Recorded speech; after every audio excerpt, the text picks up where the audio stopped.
A política externa ou a política comercial, o interesse dela, o objetivo dela não está no exterior, né? O interesse está com relação à sociedade brasileira. A sociedade brasileira precisa ganhar com a política externa e com a política comercial.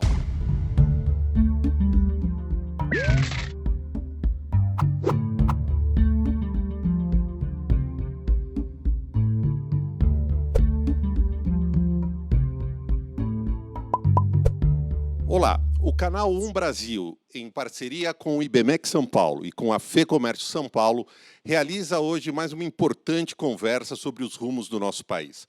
Vamos conversar sobre o Brasil e o mundo, desafio nas relações internacionais, mais especificamente sobre o campo econômico.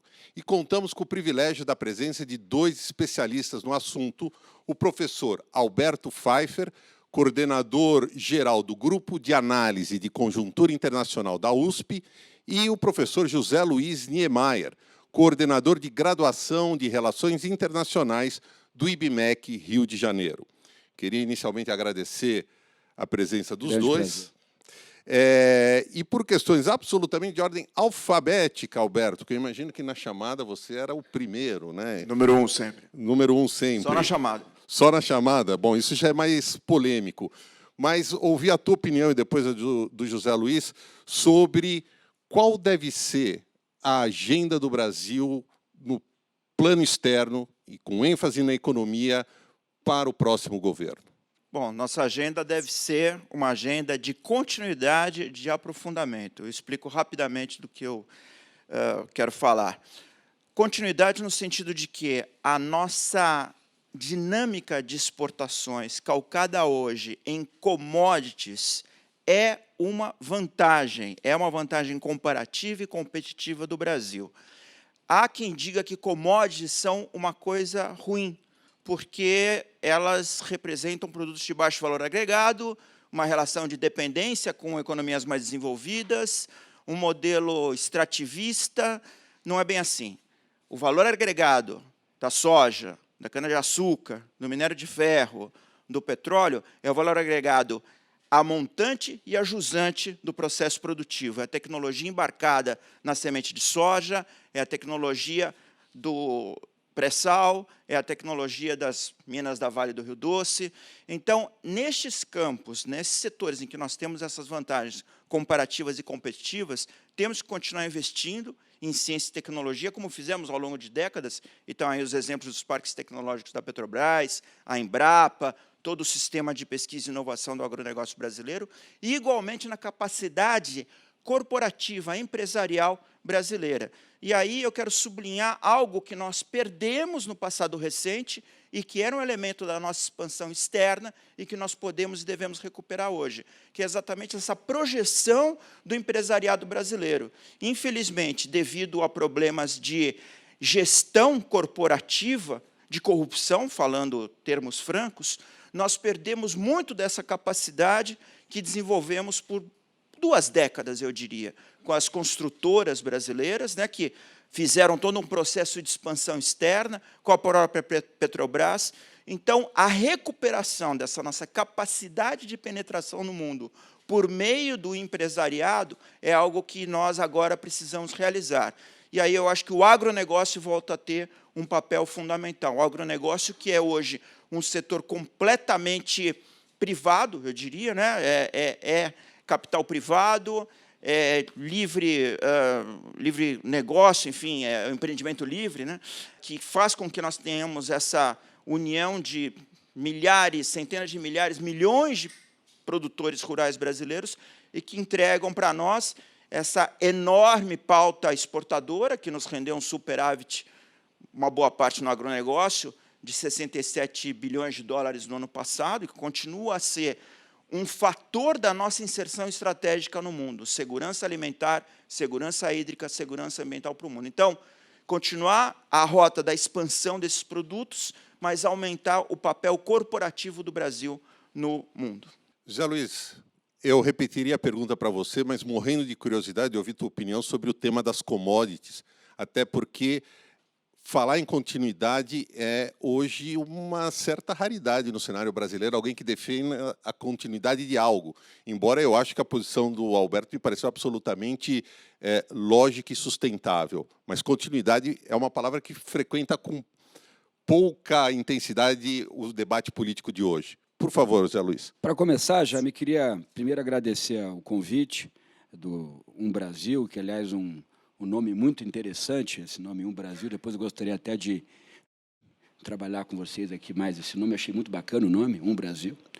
Queria agradecer o IBMEC, a coordenação do IBMEC me convidou, o professor Niarad, e queria te agradecer também, e principalmente agradecer aqui eu poder estar conversando com o Alberto Pfeiffer, meu colega de Universidade de São Paulo, e eu sou um migrante, né? Há 14 anos eu saí de São Paulo e fui morar no Rio de Janeiro para poder organizar o curso de Relações Internacionais lá no Rio de Janeiro.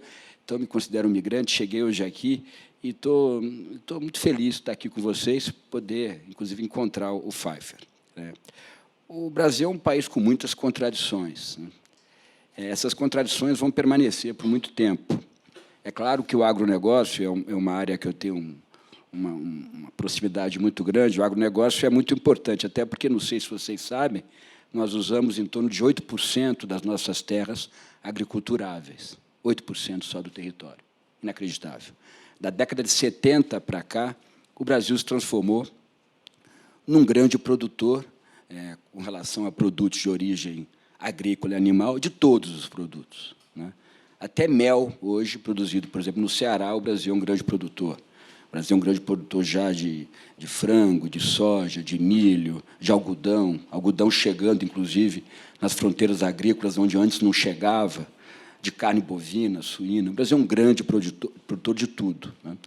Agora, as contradições existem porque o Brasil também é um grande produtor de automóveis e exportador de automóveis. O Brasil é um grande produtor e poderia melhorar, mas é um produtor importante de linha branca, né? E os Estados Unidos, por exemplo, que vocês mencionaram na última conversa com o professor Tanguy e o professor Niarad, quais são os outros mercados que o Brasil deveria manter e aprofundar. O Brasil tem que retomar a sua linha de exportação com os Estados Unidos, principalmente de produtos semi-industrializados. Então, eu acho que as contradições são essas. Aí, os brasileiros aqui presentes vão dizer, mas então não dá para fazer tudo, né, Neymar? Não dá para fazer tudo, mas a gente também não pode esquecer, mesmo pensando em vantagens comparativas com relação ao agronegócio, e mesmo a produção e exportação de minério e outros, a gente não pode esquecer que já atingimos, nos últimos 60 anos, também uma capacidade importante no setor industrial, no setor dos semi-industrializados, mesmo no setor de serviços. Acho que o Brasil deveria, isso também acho que é uma agenda para o próximo governo, o Brasil deveria cada vez mais pensar, por mais que seja muito difícil você mensurar a exportação de serviços, o Brasil deveria, aquilo que ele produz aqui de serviços, começar cada vez mais a colocar isso na sua pauta como um elemento estratégico da pauta de exportação. Mas o meu amigo Pfeiffer tem toda a razão. O agronegócio é impressionante. A continuidade é importante, a gente ter continuidade, principalmente quando se fala de política externa ou de política comercial, deveria estar se falando de política de Estado. Então, é normal que haja continuidade, os governos deveriam assim perceber. Agora, a questão, Jaime, é que, se você analisar todos, inclusive Bolsonaro, que às vezes tem um discurso confuso com relação à sua agenda liberal, todos os candidatos têm, fora o candidato do Novo, Amoedo, todos os outros têm o Estado como elemento central da sua agenda, do seu programa de governo, por mais que os programas estejam sendo feitos agora, mas o Estado será ainda o grande agente logístico do desenvolvimento no próximo governo. E, como o Alberto falou, o Pfeiffer falou, isso é muito bacana, porque no agronegócio nós não precisamos do Estado. O professor Tanguy aqui mencionou que falta a saída para o Pacífico. A saída para o Pacífico está sendo construída pela Corporação Andina de Fomento, uma entidade que, junto com o BNDES, estão construindo. Falta só 150 quilômetros de uma estradinha que passa pelo Peru. Tem o Rio Madeira, envolve uma logística complicada, multimodal, mas logo, logo nós vamos conseguir chegar no Pacífico e exportar também pelo Pacífico, principalmente nossa produção do Centro-Oeste e do Nordeste, que, aliás, a produção agrícola e pecuária do Nordeste tem crescido muito. Por exemplo, em Alagoas, é uma barbaridade que tem crescido. E quando a gente conseguir chegar no Pacífico, nós vamos, não vou dizer quebrar a agricultura norte-americana, mas eles vão ter problemas, porque é uma agricultura aí sim subsidiada, o papel do Estado é muito forte. Então, o Brasil, eu concordo com o Pfeiffer, a gente tem, do ponto de vista econômico, focar a agenda do agronegócio. Mas aí tem uma outra contradição, que é o nosso mercado interno. O nosso mercado interno é muito poderoso. Qualquer aumento de renda per capita no Brasil, não é que você inviabiliza a exportação, você tem que direcionar grande parte para a produção para o mercado interno. Então, é uma outra questão que a gente vai ter que pensar. Isso tem a ver muito com preços internacionais, para onde vai o mercado, mas o agronegócio é uma agenda interessante, principalmente porque não vai precisar tanto da ação do Estado, que hoje tem problemas de caixa. A agenda do agronegócio é bacana, sim. Alberto, se a gente ampliar um pouco a percepção e falar sobre como aumentar o fluxo do comércio exterior brasileiro, indo além do agronegócio, quais medidas o Brasil deveria ou precisaria tomar para que a gente pudesse ter uma participação mais relevante nesse cenário internacional? Se a gente olhar só pelos dados de comércio, o Brasil hoje deve ser responsável por algo como 1,3%, 1,4% do comércio global, né, somando exportações e importações, que correspondem a mais ou menos 25% do nosso PIB. E é mais ou menos o que ocorre nos Estados Unidos, né? O grau de abertura da economia americana, que é uma economia muito aberta, mas é aberta em termos de volume, em termos da relação com o PIB, né, com o Produto Interno Americano, não é tão grande assim. O grande problema é que os Estados Unidos têm a vantagem de contarem com uma rede de corporações transnacionais que fazem justamente a exportação do que o Niemeyer indicou, e que é o que nós talvez devêssemos focar hoje, é a exportação de serviços, de know-how, de capital corporativo, de gestão. E é essa conta das transações corporativas, dessa conta financeira do balanço de serviços, é que corresponde ao déficit comercial americano de mercadorias, né, de bens, que é um pouco uma visão que o Donald Trump quer mudar hoje, né? O Donald Trump, com uma abordagem muito mercantilista, clássica, olha a relação bilateral de comércio de um país com outro e fala, olha, eu tenho déficit com você e eu não quero ter um déficit com você. Mas esquece que o superávit e a vantagem comparativa vem exatamente da presença da rede de capital transnacional americana, né?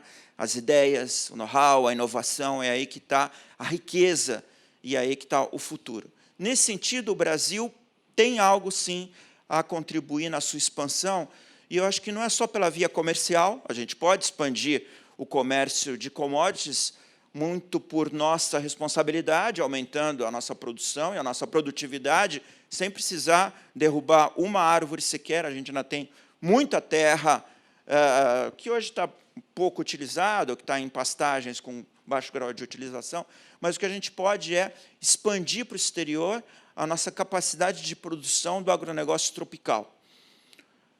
Temos toda a América Latina, temos toda a África, temos faixas da Ásia que podem ser beneficiárias dessa tecnologia. E aí eu acho que a gente encontra no mapa do mundo o interesse desse grande parceiro nosso, que é o responsável, em boa medida, pela nossa pujança exportadora, que é a China. E eu me explico rapidamente. A China depende dessa produção para a sua segurança interna, para a sua segurança alimentar, hídrica, social. Um país sem fome é um país pacificado. Os chineses têm o máximo interesse em terem acesso a alimentos, a fibras, a energia renovável, porque tem um problema de poluição também, a preços baixos e com fluxo constante. O Brasil tem a tecnologia para se tornar esse dotador de produtos e de capacidade de entrega, que não seja no Brasil, mas seja na África, na América Latina. E aí eu acho que a gente se encontra com um grande projeto de inserção estratégica da China no mundo, que é o tal do One Belt, One Road, que é essa rede de infraestrutura física que hoje basicamente se ramifica pela Eurásia, pelo Sudeste Asiático, mas que já se aproxima da África e fatalmente vai se aproximar da América Latina. E aí, completando essa equação, quer dizer, nós entregando o produto e eles facilitando a logística. Eu acho que aí a gente tem um encontro de interesses e de lógica econômica que pode nos ajudar a participarmos com mais presença do comércio e das transações econômicas globais. Aproveitando o gancho do Alberto, José Luiz, a China. Eu me lembro, eu morei em Pequim como correspondente da Folha de São Paulo de 94 a 97. Naquela época, a palavra-chave da relação bilateral era parceria estratégica. No entanto, me parece que essa parceria estratégica nunca saiu do papel, sobretudo no que se refere a nós. Ou seja, os chineses olham para nós com uma visão de médio e de longo prazo, como o Alberto falou, por exemplo, a importância da questão alimentar, mas será que nós olhamos para a China com a mesma relevância ou com o mesmo grau de atenção que merece essa relação bilateral, sobretudo no campo econômico? Acho muito desigual a relação Brasil e China. Porque nós exportamos um produto que é soja, óleo de soja, farinha de soja, e eles podem parar de comprar. Comércio, é importante deixar isso claro, conceitualmente, comércio é uma ação de começo, meio e fim. O Alberto, o Pfeiffer começou a falar aqui de algo que é mais importante que comércio, que é a cooperação econômica. É muito mais importante o fazendeiro chinês ou o industrial de óleo de soja chinês chegar no Brasil, aportar investimentos aqui até para melhorar a nossa conta capital do balanço de pagamentos, investir aqui e, de repente, produzir o óleo de soja e o farelo ou produtos na cadeia alimentar aqui no Brasil, depois, talvez, exportar até para outros lugares. O que a gente faz, por exemplo, como eu falei, com automóveis. Eu acho que está na hora do Brasil também não ficar tão dependente, com relação à China, do seu comércio exterior, porque o comércio exterior ele é uma agenda mais limitada. Acho que o Brasil tem que melhorar a sua agenda de cooperação econômica. Isso envolve não só a cadeia, por exemplo, do agronegócio, mas todas as outras cadeias da área industrial, da área de serviços, que estão ligadas à área do agronegócio. É muito melhor para o Brasil, ao invés de vender soja para a China, que a China estivesse sendo industrializada e reexportada a partir do Brasil, e a partir das nossas fazendas. E aí o Pfeiffer colocou, isso envolve logística, e esse é um problema. E aí voltamos na questão do Estado e do próximo governo, mesmo sendo a política comercial, a política externa, uma política de Estado. Porque o Estado, como nós conhecemos, muito burocratizado, ele é aquele agente que deveria conseguir minimamente sistematizar a informação, por exemplo, a criar um parque industrial com uma logística eficiente acoplada. Mas aí é o problema, que envolve ineficiência do Estado, falta de recursos. Então, eu começo a perceber o Brasil muito estático do ponto de vista econômico internacional, porque é um país que poderia estar fazendo mais, com uma agenda mais complexa e aprofundada, mas faz pouco. Além de fazer pouco comércio, 1,2, 1,1, o Brasil faz só comércio, quando o Brasil poderia estar recebendo muito mais investimento direto, como eu disse, para financiar o balanço de pagamentos, e poder melhorar aqui, não só no agronegócio, mas melhorar as condições de vida, aumentar o consumo, gerar emprego e renda para o brasileiro.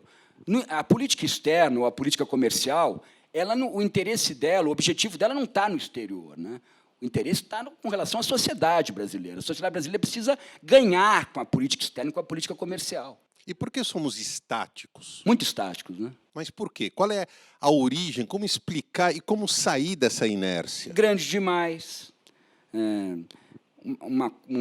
Regiões muito desenvolvidas e vazios econômicos e sociais. Muita desigualdade econômica. A desigualdade econômica é uma bola de aço nos nossos pés que impede que o Brasil consiga gerar não só emprego e renda, mas consiga gerar também uma sociedade que observe o ambiente internacional de uma outra maneira. Somos muito autárquicos, somos muito fechados em nós próprios. Isso tem a ver com o nosso passado escravocrata, tem a ver com os regimes autoritários no Brasil, não só de 64, também o governo Getúlio, tem a ver com uma postura nacionalista irresponsável, muito irresponsável. Tem a ver com muita coisa que eu acho que ficaria até para um outro painel que o Pfeiffer... Mas eu queria colocar o dedo numa ferida e ouvir também a opinião do Alberto sobre isso. Nós temos setores do empresariado que temem a abertura ao exterior por conta de uma posição de conforto e de comodismo e que temem um ambiente de negócios mais competitivo e mais aberto? Temos, mas isso também... Colocar a culpa no empresariado é muito fácil, é que nem colocar culpa de neurose dos filhos nos pais. Os filhos também são culpados pelas próprias neuroses. Na verdade, não é só do empresariado, é de todo um contexto interno, de participação do Estado, de governos ineficientes, de algumas parcerias estranhas entre setor privado e setor público, mas não acho que seja só do empresariado. O empresariado está pronto para fazer negócios, como no outro painel a gente estava discutindo. Agora, você precisa destravar essa agenda de negócios, né? E para destravar é complexo, porque há muitas contradições, como eu estou insistindo desde o início, muitas contradições que a gente precisa resolver. É que também não dá para, na democracia, se resolve tudo devagar. Nos regimes autoritários e tirânicos, tenta se resolver de uma hora para outra. Das democracias, a democracia é um regime sem clímax, né? Você não tem clímax na democracia. O regime ela caminha devagar, ela é estranha, a democracia, mas é o que a gente deve continuar vivendo, né? Para utilizar uma analogia esportiva, é o campeonato de pontos corridos e não o campeonato mata-mata. Com muitos turnos, né? Entendi. Tem muito mata-mata na democracia, né? Mas, enfim. Mas, Alberto, por que somos estáticos e como saímos da armadilha? É uma questão, eu vou por outra hipótese, né? Por outra linha de interpretação. Eu uso um pouco os casos exemplares no mundo para a gente cotejar com o que é o Brasil. É um pouco decisão de liderança, né? Estado, na concepção moderna, é um propositor, é um organizador dos fatores de produção, das riquezas da sociedade, e é um indicador de rumo, né? É um condutor democrático, não é um condutor despótico, não é um condutor autoritário, mas é um condutor. O que falta aqui no Brasil é essa condução ao mundo, é nós assumirmos esse nosso protagonismo, que é um protagonismo, que eu diria, em graus variados. O nosso protagonismo na Bacia do Prata é um pouco maior do que o protagonismo na América do Sul, que, por sua vez, é um pouco maior do que o protagonismo na América Latina, mas é relativamente importante. No entanto, a nossa capacidade, ou não diria a nossa capacidade, a nossa assertividade nesses planos todos é reduzida em relação ao nosso peso relativo, né? Então, falta essa decisão e essa compenetração de assumirmos responsabilidades dentro de uma visão estratégica que incorpora, a partir de se assumir tais responsabilidades, o retorno desses processos, né? Ou a lucratividade desses processos mais adiante. Me explico. Mercosul. Hoje, os senhores e as senhoras sabem, está sendo realizada a cúpula do Mercosul, né? Por isso que estamos todos preocupados com o Mercosul. Quer dizer, o fato que passa à margem da nossa atenção. Talvez fosse o caso de, se tivéssemos uma liderança um pouco mais assertiva, que o Brasil, sendo responsável por mais de 70% do PIB do Mercosul, soubesse utilizar essa plataforma, esse mecanismo de integração regional do tipo aberto, né, do regionalismo aberto, que foi concebido lá atrás, nos anos 80, e que conseguiu normalizar nossa relação, que era razoavelmente tensa com a Argentina, e que não tínhamos bem equacionado o aproveitamento energético, logístico dos rios da região, mas não desenvolvemos agendas contemporâneas para o Mercosul. A quem compete a responsabilidade de o fazer, né, de propor agendas contemporâneas? Acho que relativamente é mais ao Brasil do que esperar que o Paraguai, mas o Paraguai está um pouco mais, talvez, contemporaneizado do que o Brasil, né, um pouco mais inserido em cadeias regionais e globais de valor, abrindo mais a sua economia, assim como o Uruguai, que hoje é um grande participante, grande relativamente, claro, é um país pequeno, mas de cadeias de serviço globais, né? Quem já visitou ali em Montevidéu, uma região chamada Zona América, sabe do que eu estou falando, tem ali escritórios de grandes corporações de serviços globais, Tata, Sabre, diversas outras, e nós continuamos com uma postura autárquica, ensimesmada, a meu juízo, Niemeyer, porque falta essa determinação de liderança. Aí sim o Estado deveria ter um papel mais assertivo. E outra coisa, só complementando, eu acho que a questão da relação Estado-empresariado é uma relação que tem que ser um pouco também qualificada. Estamos em tratativas para um acordo de cooperação econômica, para não utilizar livre comércio, que virou um termo amaldiçoado no jargão internacional, com a União Europeia, a Mercosul-União Europeia, né? Então, se fala que o problema é no agronegócio, que o agronegócio mercosulino é mais competitivo que o europeu, os europeus colocando barreiras. Engano. A grande problemática desse acordo é o regime automotivo. E vou dizer os nomes e vocês identificarão. Quem são os grandes produtores de automóveis no Mercosul, no Brasil? Volkswagen, Renault, Peugeot, Citroën, Fiat. São empresas de que países? Europeus. Por que essas empresas não são as líderes, não levantam a bandeira do livre comércio e falam: vamos reduzir a zero a tarifa automotiva de peças, de carros, entre Mercosul e União Europeia e nos integrarmos? Por quê? Porque tem uma lógica que é diferente entre a matriz e a filial. Para o gerente da filial no Brasil, da Fiat, faz muito mais sentido ter uma proteção com relação à concorrência de automóveis da Fiat que venham da Itália ou de qualquer outro lugar do mundo, e ele manter a lucratividade alta que ele tem aqui, do que entrar num livre comércio intracorporativo. Mas falando de Mercosul e União Europeia, é uma saída importante para o Brasil, esse acordo, ou a gente está superestimando essa possibilidade de um acordo cuja negociação se arrasta há anos? O Mercosul até tem uma importância do ponto de vista do comércio, mas o Mercosul é muito mais um acordo geopolítico, né? Um acordo que foi firmado entre o governo Sarney e o governo Alfonsín para amenizar as tensões da década de 70 e 80 entre Brasil e Argentina, ainda no governo militar. O Mercosul é uma união bem imperfeita, né? Uma tarifa externa comum do Mercosul ainda está em negociação. A Argentina sempre se interpõe ao Brasil quando o Brasil quer exportar um determinado produto, açúcar, por exemplo. O Brasil é um grande produtor, tem preço, tá? A Argentina também diz que quer produzir. Agora, a União Europeia, por exemplo, no agronegócio, é o nosso grande importador, mas o Pfeiffer tem razão. Há um certo disfarçamento, né, Jaime? Aliás, as relações internacionais, vocês acho que gostam desta área do construto, sempre muito indefinido e quase fantasmagórico das relações internacionais, mas as relações internacionais ela tem algo que é assim, muito dela, né, que nada parece como é.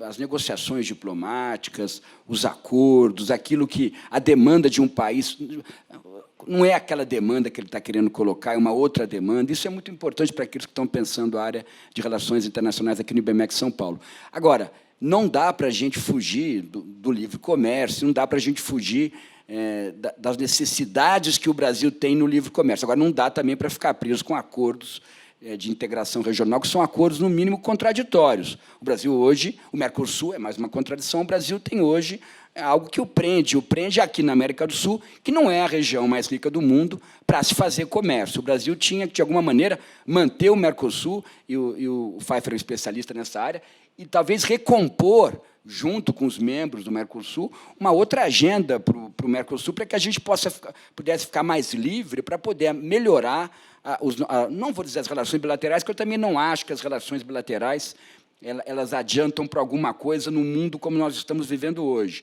Mas deveríamos ter maneiras de negociar, ou via Mercosul ou sozinho, se isso fosse possível, se fizesse uma recomposição, inclusive da ordem jurídica do Mercosul, para a gente tentar ganhar mais eficiência, por exemplo, com relação aos Estados Unidos, que eu venho aqui afirmando. Os Estados Unidos é um país complicado para nós, né? Tivemos um acordo militar estranhíssimo em 1952, há uma projeção de poder norte-americano no Brasil, sim, mas, do ponto de vista comercial, é importantíssimo, eles são muito importantes. E a União Europeia. Acho que vai faltar para o próximo governo, como disse o professor Tanguy, essa discussão, que você aqui mencionou também, Jaime, de política externa e de política comercial. Até porque vivemos hoje, é um pouco triste dizer isso, um pouco, talvez, depressivo, mas vivemos tempos de muita contração, muita competição e muita fragmentação do sistema. Seja do sistema internacional, e, se me permite, Jaime, do sistema interno também. É o que nós vivemos hoje. Espero que as famílias não estejam vivendo isso, mas que as empresas, as organizações, o Brasil, alguns países vizinhos e o sistema internacional vivem esse tripé nefasto de competição, fragmentação e muita contração, nós estamos vivendo. Então, é mais um motivo para o próximo presidente da República não discutir muito as questões de comércio, porque talvez não tenha nem muito contexto para se aprimorar. O Pfeiffer trabalha diretamente nessa área, na área da cooperação econômica, do comércio internacional, da aproximação entre os países, e faz isso há muito tempo, com maestria, mas é pessimista pensar na nossa agenda econômico internacional, seja comércio, seja cooperação econômica, para o próximo governo. Até porque as questões internas, muito contraídas, muito competitivas e muito fragmentadas, elas devem, pelo menos nos 2 primeiros anos do próximo governo, serem questões mais hegemônicas que as questões internacionais, né? Agora, olhando do ponto de vista macro e geoeconômico, falamos de União Europeia, vamos agora falar de América do Sul e América Latina, que, aliás, você trabalha no Conselho Empresarial... Trabalhou no CEAL. Qual é a relevância para nós, sobretudo da Aliança do Pacífico? O que ela pode representar para o Brasil, do ponto de vista de um parceiro, não só para o Brasil, mas para o Mercosul? A Aliança do Pacífico é um acordo de nova geração, né? Um acordo de regionalismo super aberto, por assim dizer, que trabalha com temas que vão além de livre comércio, de acesso a mercados, né? Vai trabalhar com temas de investimento, serviços, fluxos de pessoas, cooperação tecnológica, e é basicamente uma plataforma da inserção desses 4 parceiros, Chile, Colômbia, Peru e México, qualificada no mundo. São países já com redes de acordos bilaterais do modelo anterior, né, do modelo dos anos 90, 2000, bastante espalhados por várias regiões geográficas, o Chile e o México notadamente, mas que entenderam, capturaram que o eixo da dinâmica global se transfere do Atlântico para o Pacífico. Então, usaram esse nome da Aliança do Pacífico, que tem em si um valor simbólico, mas acho que mais importante que tudo é que a aliança em si não gerou grande comércio, porque eles já eram países com fluxos comerciais bem explorados entre si. O que ela gerou foi uma cooperação corporativa, mais que tudo, né? Empresas desses países que já eram... Veja o mercado do Chile, vamos dar um exemplo. O Chile é um país campeão da abertura, isso vem lá do começo dos anos 80, né? Com a ditadura de Pinochet, com o Chicago Boys, com toda uma abertura do Chile ao mundo, uma constatação de que o Chile não poderia se industrializar porque não tinha mercado interno suficiente, né? Um país de hoje de 17 milhões de pessoas, aliás, o presidente é um grande empresário, um bilionário, e o Chile falou o quê? Eu vou reduzir tarifa para bem industrializado e vou me especializar em alguns produtos, além do cobre, que é a minha exportação natural, e assim o Chile fez, né? Se especializou em vinho, se especializou em frutos do mar, mais ainda, em frutas, etc. E hoje estamos aí. Nós, por exemplo, o Brasil é um grande consumidor. Niemeyer falava aqui do mercado doméstico, da sociedade. Então, São Paulo talvez seja a cidade no mundo que mais consome sashimi, né? E esse salmão do sashimi vem do Chile. Então, quer dizer, as coisas estão um pouco interligadas, mas o Chile entendeu estrategicamente essas possibilidades, né? Da mesma maneira, o México, o Peru, aliás, hoje tem um lado muito interessante ligado à gastronomia, a toda uma qualificação dos seus produtos agrícolas, né? Já como produtos preparados, já como rede de serviço. E a Colômbia, que é um país de 44 milhões de pessoas, um país que tem uma continuidade econômica muito exemplar e que passou por processos de pacificação que se consumam agora. Agora, mais importante de tudo é que esses 4 países se juntam, aumentam a escala para as suas corporações locais se internacionalizarem nesses mercados e hoje passam a ser sócios do que se chama do CPTPP. O que é o CPTPP? O TPP é a parceria Transpacífico que incorporava Estados Unidos e que era uma frente de resistência ou alternativa à China na Bacia do Pacífico. Trump fala, não vou assinar esse acordo. O acordo estava negociado, pronto para entrar em vigor, né? O Trump fala, não entro. Tudo bem, os outros 11, né, tanto que o nome ficou TPP-1, ou TPP-11, ou hoje CPTPP, falaram, vamos continuar. São esses 4, Japão, Austrália, Nova Zelândia, me ajuda aí, Niemeyer, quem mais está? Tailândia, Singapura, enfim, eu esqueço os nomes. Mas, enfim, eles se posicionaram no Pacífico. O Brasil não é participante e poderia ser membro observador da Aliança do Pacífico, aliás, foi uma sugestão que nós fizemos ao governo brasileiro, né, quando estávamos lá na presidência, para se tornar observador da Aliança do Pacífico e tentar se tornar observador do CPTPP hoje. É onde está a dinâmica da economia global, uma economia que, reitero, do ponto de vista do fornecimento de bens primários ainda é baseada em território e em dotação de recursos naturais. E o Brasil tem uma vantagem aí. Você propôs ao governo, vocês propuseram ao governo, e qual foi a reação dele? Eu diria que o governo federal tem prioridades contextualizadas e contextualizáveis. Durante 2017, o governo federal participou, a partir de maio, de um processo de sobrevivência, mais do que um processo de proposição e de liderança da nação. Então, vamos dizer, esses temas que são um pouco mais descolados da realidade do curto prazo ficaram relevados a segundo plano, né? Então, a proposta surgida na Secretaria de Assuntos Estratégicos de nós pleitearmos a entrada na Aliança do Pacífico como membro observador ficou relegada a segundo plano. Mas uma coisa que avançou, e acho que pode ser até objeto de uma próxima intervenção nossa, foi a tentativa de acessão à OCDE. E se pudermos falar sobre isso, acho que isso abre toda uma pauta qualificada para o Brasil. Aliás, só para esclarecer, quando é que você trabalhou na Secretaria de Assuntos Estratégicos do governo? De maio a janeiro. Ótimo. Niemeyer, a tua leitura da Aliança do Pacífico? Eu acho que essa mania que nós estamos hoje de colocar tudo na conta de Trump. Trump está respondendo a uma ordem internacional contraída, fragmentada e competitiva, né? Eu, muitas vezes, em sala de aula, sou muito mais crítico a Obama do que a Trump.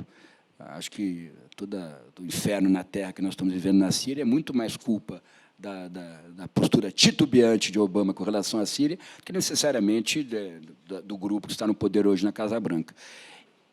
Eu acho que Trump tem uma dificuldade, e essa dificuldade vai ficar muito pior em novembro com as eleições dos Estados Unidos, quando os democratas devem, me imagino, vencer tanto na Câmara como no Senado. Ela vai se aprofundar essa dificuldade. Trump tem uma dificuldade em definir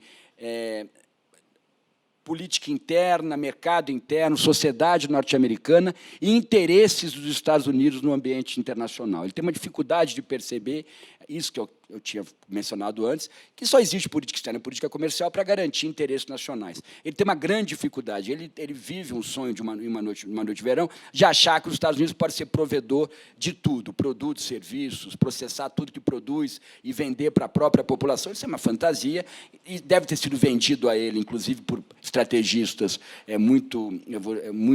que tem uma noção ruim de Estados Unidos, que é um país, antes de mais nada, moderno, é um país que sempre se utilizou bem do ambiente externo para poder se desenvolver. Então, acho que Trump ele vai sempre ter essa postura muito de stop and go. Ele vai administrar algumas questões, vai manter os Estados Unidos em alguns acordos, depois vai chantagear para tentar mudar outros acordos. Ele não vai ter uma postura muito retilínea e uniforme com relação a esses acordos. Com relação ao Acordo Transpacífico, eu acho que é a mesma coisa. Ele vai tentar negociar, como está negociando agora, e vocês viram na conversa com o líder norte-coreano, não vai haver nenhuma diminuição de utilização e da produção de armas nucleares. O que vai fazer ali é uma troca, é interessante que o professor Niarad falou no primeiro bloco, é uma troca dos Estados Unidos ter mais acesso a mercados, não da Coreia do Norte, mas de uma Coreia unificada, que está realmente, esse é o cenário, inclusive traçado pelo Pentágono e outras agências, de uma só Coreia no futuro. Isso vai ser fundamental para os Estados Unidos e países da região. Então, eu sinto que Trump ele faz isso até de uma maneira competente, só que isso confunde mais as relações internacionais, porque é a superpotência que tem essa postura que não é retilínea e uniforme com relação aos acordos. E também, só para lembrar o que o professor Tanguy, meu colega de BMEC, lá do CLIO, da Damásio, disse, que não é que eu tenho uma outra visão, eu tenho a impressão que o Trump percebe o peso do Brasil. O Brasil vai passar agora, por mais que a gente não produza o petróleo, que é o mais importante que o petróleo leve, a gente produz menos leve, mais pesado, mas o Brasil vai ter um papel fundamental, porque a crise na Venezuela ela não vai se resolver com facilidade. O Brasil vai ter um papel importante como fornecedor de energia. E não é só petróleo. O Brasil pode ser o grande fornecedor de energia alternativa do mundo. Eu acho que o Pfeiffer vem também pesquisando, estudando e trabalhando com isso, que é o álcool combustível. A gente tem que, aí sim, a gente tem que melhorar a nossa capacidade de negociação, que é muito ruim, né? É muito ruim porque tem corporativismo do MRE, do Ministério das Relações Exteriores, que interfere nas negociações comerciais privadas do Brasil, interfere de maneira ruim, ineficiente. O Brasil tem, Jaime, que pensar que pode ser o grande produtor de energia, né? Porque quando eu vejo um boi, quando eu vejo um pasto, quando eu vejo um pé de soja, eu penso em energia, não penso só em agronegócio, já penso mais em energia, porque tudo é energia.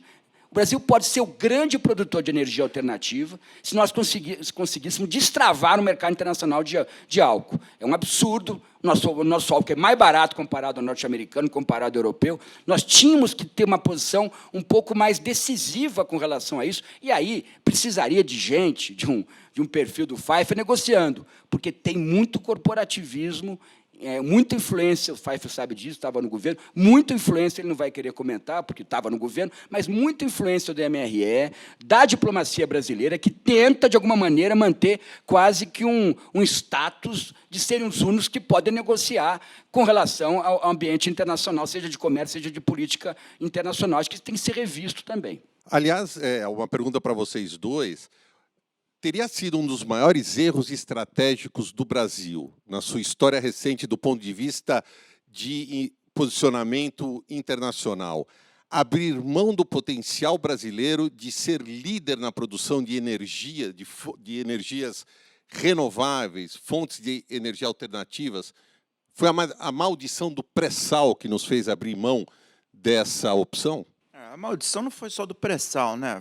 Acho que tem pessoas aí que tomaram decisões equivocadas. A gente desenvolveu uma tecnologia que custou para o país muito dinheiro, muito recurso, e não soubemos potencializar isso, ou aproveitar isso, do ponto de vista externo, né? Geoeconômico, geoestratégico. Ainda há tempo de se fazer isso, com os acordos de Paris, há toda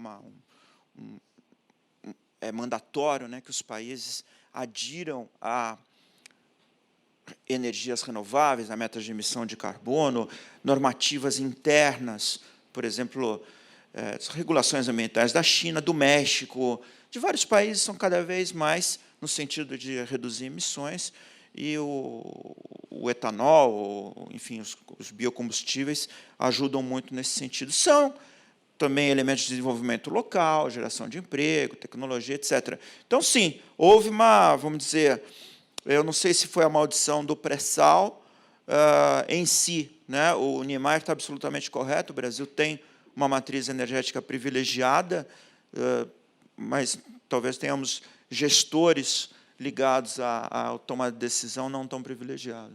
Dá para recuperar o tempo perdido nessa questão energética? Eu acho que dá, mas aí é uma outra contradição, né? Se vocês soubessem o que tem de petróleo no pré-sal, a gente sairia daqui e ia cancelar a nossa terapia semanal, porque ia ficar todos felizes para sempre. É impressionante o que nós temos de petróleo no pré-sal, né? Precisa buscar o petróleo? Estão buscando já, né? Com a flexibilização agora da exploração, já estão buscando. Projeto do senador José Serra, né? Estão buscando. E aí é mais uma contradição. É como se fôssemos ricos, segunda, terça e quarta, quinta e sexta e sábado, nós tivéssemos problemas e voltássemos. A gente patina por isso, talvez pelo excesso de oportunidades, pela falta de gestão das oportunidades, mas eu acho que dá. Eu acho que dá para a gente pensar. E acho que são muitas energias vindas da biomassa, mas o álcool, eu acho que é um projeto interessante para a gente, o álcool, porque ele pode ser misturado à gasolina, ele pode ser um veículo que tem muito a ver com o Brasil, Jaime, que é fazer cooperação energética internacional. O Brasil também não tem que ser o vendedor, só ele vender aquilo, ou só o produto dele bastar. O Brasil tem que sempre buscar, até pela sua fraqueza relativa no sistema, o Brasil tem que sempre buscar essa cooperação. E na hora que você leva o seu álcool para misturar a gasolina dos outros, me parece muito interessante, né? Alberto, você levantou a questão da OCDE. Recentemente, a Colômbia se transformou, se não me falha a memória, no 37º integrante da Organização para a Cooperação e Desenvolvimento Econômico, o terceiro país latino-americano, depois de Chile e México. O Brasil é candidato. Por que isso é importante? É importante porque a OCDE é o grande fórum de ideias, de políticas públicas, de agendas virtuosas do mundo. Ela congrega é uma organização pouco conhecida, mas que foi alçada a um status crescente ao longo das últimas 2 décadas e que tem um poder de influência, até um poder normativo, do exemplo do contencioso Embraer-Bombardier, em que toda a regra de financiamento de exportações foi a regra OCDE que foi usada como parâmetro para se chegar à decisão, né, que condenou o modelo de financiamento brasileiro. Mas é cada vez mais uma organização que reúne governos nacionais, mas também outros atores da sociedade civil, e que estabelece pautas que têm influência sobre a nossa vida cotidiana. Por exemplo, corrupção. Toda a Lava Jato nasce de um sistema normativo que é concebido no OCDE e que, pouco a pouco, veda a possibilidade de que paraísos fiscais floresçam pelo mundo, de que a troca de informações fiscais, tributárias e bancárias seja mandatória entre os países signatários desses acordos internacionais e que viabilizou, no fim das contas, a Lava Jato. E eu participei do Fórum Global do OCDE, semana retrasada em Paris, e vou dar o exemplo, o testemunho, perdoem-me esta anedota pessoal, né, mas ali assisti a um painel assim, desse tipo com Wilbur Ross, que é o secretário de Comércio americano, e fiquei abismado com a quase que truculência intelectual dele com relação aos europeus, 2 ou 3 dias antes das sobretaxas sobre alumínio e aço serem implementadas. Mas assisti o Emmanuel Macron, então se assiste, né, vamos dizer, a fera e depois o belo ou a bela, né? E Macron falou, textualmente, está nos jornais, não é segredo para ninguém, de que o sistema multilateral de comércio, ameaçado com a debilidade da OMC hoje, da Organização Mundial do Comércio, precisava da OCDE como um sustentáculo de ideias e de proposições para que ele se reestruturasse à luz da lógica econômico-comercial atual, que é uma lógica produtiva diferente da lógica que fez nascer a OMC. Quer dizer, quando a gente fala de manufatura hoje, está falando de uma manufatura muito mais tecnologizada, com Big Data. Então, para isso eu chamo a atenção. O papel institucional ou institucionalista que a OCDE passa a adquirir nos últimos tempos. E o Brasil é um candidato, em junho do ano passado, apresentou sua carta de candidatura, e a candidatura do Brasil, que são 6 países candidatos, Brasil, Peru e Argentina, e na Europa, a Romênia, Bulgária e Croácia, salvo engano, mas a candidatura do Brasil é barrada hoje pelos Estados Unidos, que temem, até com certa fundamentação, a presença de um país com o tamanho do Brasil, né? É um país grande, é um país impactante, é um país que traz uma densidade própria que pode ser um transformador dos equilíbrios internos naquela organização. Se há, portanto, objeção dos Estados Unidos, dá para dizer que as nossas chances são nulas de aderir à OCDE? Os Estados Unidos são uma democracia, então, eventualmente, Donald Trump vai deixar o poder e vai entrar um novo governo, ele poderá mudar a sua postura. Nós teremos, como o Niemeyer bem lembrou, eleições agora em novembro, e, evidentemente, ele vai querer manter a governabilidade interna, e talvez tenha que fazer alguns tipos de ajustes, tanto na sua agenda doméstica como externa. Acho que o Brasil não soube passar a mensagem, não soube vender o seu peixe, não soube fazer o trabalho de convencimento em Washington do que significa para a governança global e para as oportunidades para as corporações norte-americanas o Brasil fazer parte da OCDE. É mais culpa do Brasil do que dos Estados Unidos. Interessante.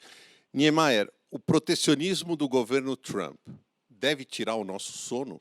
Acho que não, tirar o sono não. Inharas também mencionou isso, eu acho que não. Acho que a gente tem que tocar para frente, como a gente começou aqui a conversa, focando naquilo que a gente tem muita vantagem do ponto de vista de produção, processamento e venda, que seria o agronegócio, minerais. Agora, Trump vai agir numa perspectiva... Eu estou achando estranho o governo Trump com relação a alguns países, não com relação ao Brasil, porque o governo Trump meio que quebrou uma lógica típica dos republicanos quando estavam no poder. Os republicanos no poder sempre se preocupam com as relações norte e norte, né? Trump, com relação a alguns países, ele tem buscado interferir em algumas agendas mais de países ao sul. Não necessariamente só do Brasil, mas ele tem um olhar meio estranho, que era um olhar dos democratas. Também, eu acho que o Fai vai concordar comigo, não adianta muito também os democratas vencerem em novembro, novembro, porque os democratas também nos perturbam muito com relação a questões de comércio. Os democratas têm uma postura com relação a direitos humanos, preços específicos, eles vão na produção aqui para também nos perturbar um pouco na hora de importar, né? Eu acho que Trump, na verdade, ele não é se preocupar, a gente tem que tentar dar algum troco no campo da política externa. Só que, Jaime, a nossa política externa, o governo Temer é um governo com muito pouca legitimidade, então é complicado a gente pensar agora no desenvolvimento de uma agenda nova de política externa no final de mandato. Mas, no governo Dilma, por exemplo, se me perdoem aqui, não havia política externa, né? Nenhuma política externa. Não havia nenhuma política externa, o palanque era só um palanque interno, não havia nem palanque externo para ser desenvolvido, né? O governo Lula, no primeiro mandato, teve alguma coloração à sua política externa, mas depois, no segundo, também ficou mais do mesmo, ficou muito fraquinha a política externa. Acho, discordando também um pouco dos colegas que nos antecederam, que é possível, sim, agora no debate eleitoral, se falar um pouco mais de política externa. Mas, falando disso, que eu e o Pfeiffer aqui estamos discutindo, e você, Jaime, que é como a política externa, seja comercial, seja uma política mais aberta, nos campos do meio ambiente, cooperação técnica internacional, cooperação econômica, como a política externa pode trazer benefícios para a sociedade brasileira, sim. Eu acho que é possível. Aliás, eu acho que os canais de televisão, empresas como o Brasil 1, poderia até investir mais nisso, né? Fazer debates sobre isso. É claro que não vai buscar o eleitor lá, o eleitor menos informado do ponto de vista de política interna ou política externa, mas vai buscar um eleitor que, na minha opinião, vai ser fundamental nas próximas eleições, que é o eleitor formador de opinião, né? Esse eleitor vai fazer caminhar para lá ou para cá o processo eleitoral, porque vai ser uma eleição com um nível de crítica, uma visão crítica muito maior. Então, acho que a gente podia até pensar nisso, em discutir mais política externa também na campanha eleitoral. Seria interessante. E, sem dúvida nenhuma, o canal 1 Brasil contribui para isso nessa parceria com o IBMEC. Excelente. E com a FEComércio. Infelizmente, a gente se aproxima do final do nosso tempo e eu queria colocar para vocês, pedir uma pequena e rápida reflexão sobre um dos vários aspectos que mobiliza o Projeto 1 Brasil, que é a questão da identidade nossa, a identidade do Brasil, a identidade do brasileiro. Niemeyer, quem somos nós? Ainda somos um pouco... eu gostaria que fôssemos mais misturados, né? Eu sempre falo isso também quando posso conversar com os meus alunos, ou mesmo em alguma fala mais formal, acho que está na hora da gente misturar mais o Brasil. Eu quero ver o Porto Alegre, o gaúcho mais próximo do Mato Grossense, o nordestino mais próximo do amazonense, o paulista mais próximo. Precisa misturar um pouco mais, e misturar não só na perspectiva das relações interpessoais, que são fundamentais, nós sabemos fazer muito bem isso, aqui dentro também fazemos, né? É um país muito... a gente só tem alguma fricção quando a gente joga a bola e alguém faz uma falta mais forte no outro, né? Quando o outro é de um outro estado. É impressionante como o nosso nível de fricção. Eu não acho que as questões de segurança pública isso fica para uma outra conversa nossa. Não acho que são questões que mostram uma ficção civilizatória, não acho que é muito conjuntural e pode ser bem administrado, uma questão só de política pública. Então, agora, eu gostaria também, Jaime, que nós tivéssemos um homem mais misturado, que é o brasileiro, quase para alguns um homem civilizatório diferente das demais civilizações, também uma clivagem de renda, né? Seria importante a gente diminuir a desigualdade, é uma agenda absoluta para... Eu vou dizer que é para o infinito, porque é muito complicado, sempre você tem que diminuir a desigualdade, mas também aproximar mais aqueles que são diferentes.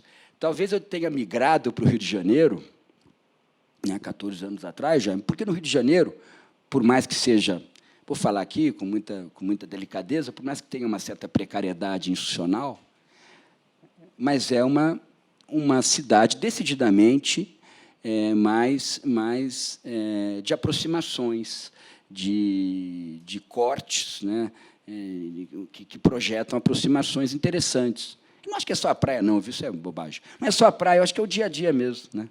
É isso que eu gostaria de ver aqui.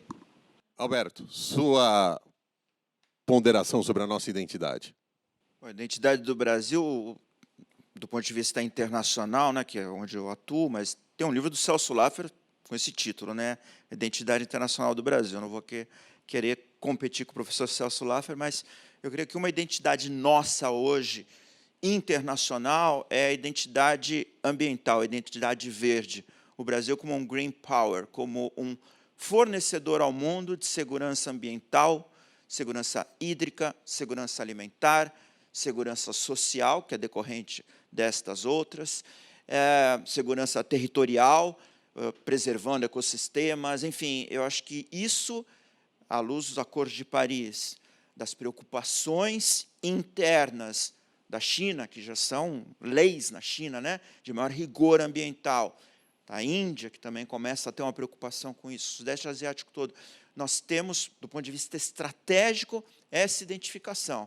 É uma identificação de uma potência ambiental, que é ambiental territorial, o Green Power, também é uma potência azul ambiental, né, com toda a nossa rede fluvial e com a tal Amazônia Azul. Que é impressionante. Plataforma continental marítima, que, sendo bem explorada, é até pré-sal, petróleo, é um exemplo para o mundo, para os Estados Unidos, inclusive, de bom manejo de recursos naturais. E creio que isso é um legado, é uma identidade que nós podemos contribuir para o processo civilizatório global. Ainda não conseguimos explorar isso. Acho que é um atributo único, é uma identidade e individualização, uma singularidade brasileira. Não tem país no mundo que reúne esses atributos ambientais, esse potencial ambiental, Amazônia, os ecossistemas, tudo isso, se vocês começarem a quantificar isso tudo e a sua relação com o mundo, nós temos algo a contribuir aí. Alberto Pfeiffer, José Luiz Niemeyer, um privilégio ouvi-los. Muito obrigado pela presença. Muito obrigado. Obrigado a todos.